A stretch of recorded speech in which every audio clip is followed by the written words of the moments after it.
Oh, and someone's even saying stuff on the chats.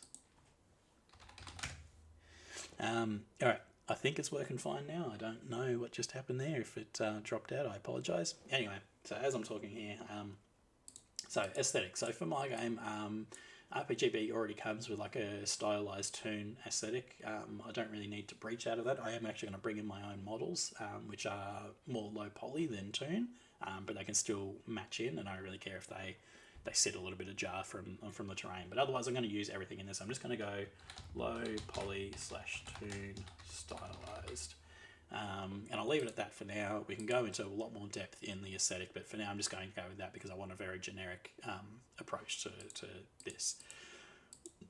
Then we could also talk about maps. So it's always actually good when you're, before you're actually starting a project, to have an idea of what the world is actually going to look like. I can spend hours fiddling around with the terrain and then go, I don't like the way this looks, throw it out. And that's if I'm building it from scratch. If I've actually got a map to go off, it just makes it a lot easier because I've already got it locked in. I can already see it before I even start putting in that effort to sculpt the terrain and put in all the textures and whatnot. And then, of course, if I haven't locked in an aesthetic, I have to change like all of the foliage and all the textures and stuff like that to do it. So maps are always good to have. I actually don't have one pre-done for this. I'm probably going to grab one off the internet that's already done, but I'll go about that a little bit later.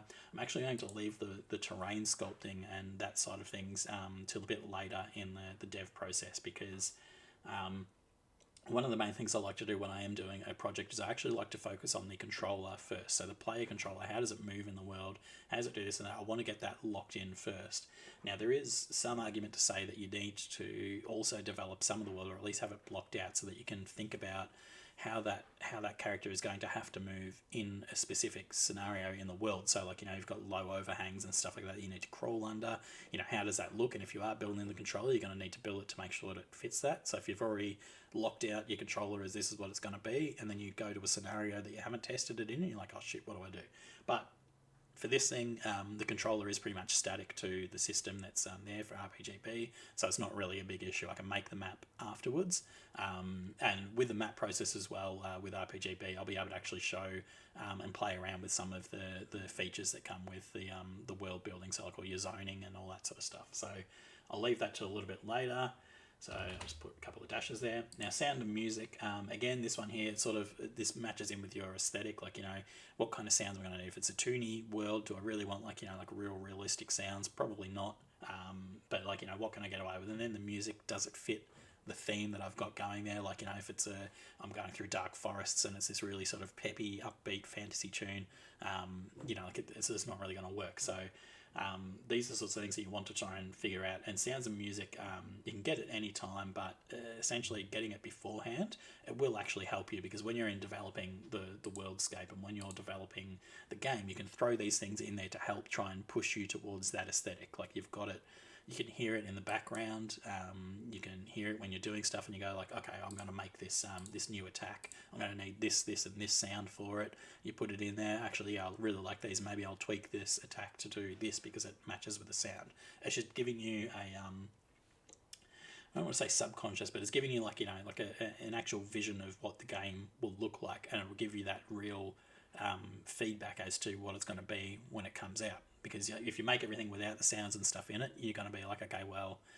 this is okay, it feels okay, but like the sound is a really big piece of how actions in the game will actually feel to play. So it is an important piece to think about there. For now, though, I actually don't have any music or extra packs, so I'm probably just going to use what's in the base of RPG Builder, but I may grab a couple of sounds later on, depending on how many sounds they've got in there. I'm not too sure. All right, so moving on, let's get into the game elements. So now we're talking about, okay, so what are the kind of things that the player is going to have access to in the game? What are we talking about here? Like, is it a future-y sci-fi one? Are we going to talk about like a bunch of laser guns that are going to do stuff? Or are we going to be talking like fantasy with swords, but then spells and that? So mine's actually going to be a fantasy one, so it's going to have your items and your equipment. So we're talking about like the different armor pieces, and we're talking about different weapons and potions, things like that. So we're going to need weapons, armor.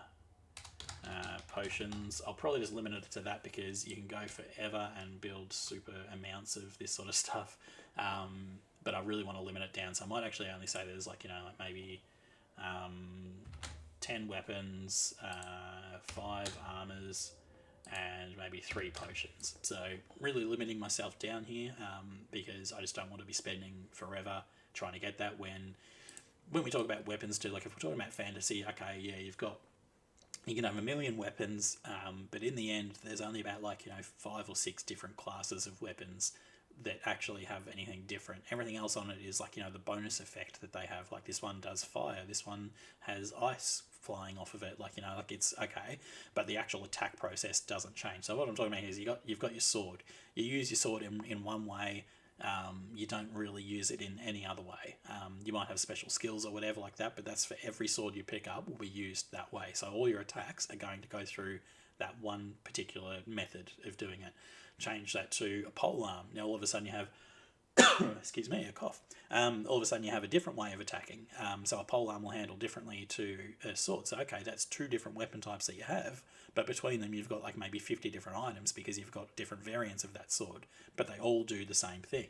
So in the end I've got 10 weapons, and that might be a mix of swords, axes, clubs, and a bow. So that's what 4 different types of attacks, but spread across 10 different weapons. So that's what I mean. By limiting it, we don't have to have 50 million versions of a bow. We just need to have 1 or 2 with a couple of different stats. And then you're like, oh yeah, I want that one because that one's got the better stats, or this one here can shoot further. I don't know. And then of course armor again. It's similar, but not always similar. There's an element of I want to look cool. Armor, having the plate armor is the best stat in the game, but I do like the way the leather armor looks because it's got the little dangly cloak that flaps around in the wind when I run, and I do actually have that on my models. So you can have a little bit of variation there, but in the end all the armor really does is just gives you the stat bonuses, the resistances, stuff like that. I could have heaps of these, but I'm really just gonna limit it down to 5 off the top of my head, and just have it a progression of the casual shirt, and then moving up to cloth armor, and then moving up to leather armor, and then plate armor, and then maybe a special armor that's super spell built, and it's the best armor in the game, that sort of thing.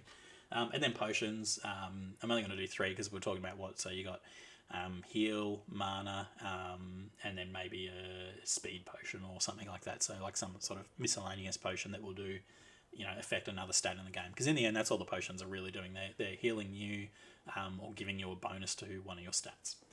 Alright, spells. This is where we get into the cool stuff. So spells is actually where I'm going to sort of have some pretty cool stuff. I'm actually going off an old I can't bring it up. I used to play the Spiderweb software game, so the Exile series. It's now called Avernum, and you can get it on Steam and whatnot. I think they made Geneforge as well.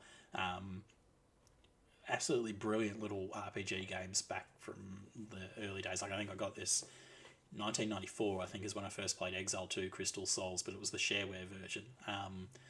And it was amazing. I got it from the petrol station. They had a CD of 500 games. Anyway,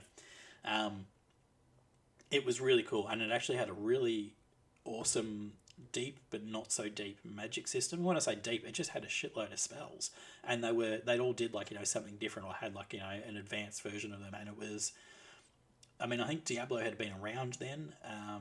Diablo 2 come out a little bit much later actually, but as far as these games went, this was the first sort of exploration of magic in these sorts of games that I saw that had such depth to it. Even though it wasn't that deep, it was literally just you have a little sheet with the little radio buttons that go the bless spell or the heal spell, but then you have a heal all spell and it does everyone on the party, but not as much as the direct heal spell would when you got it up to a high level. So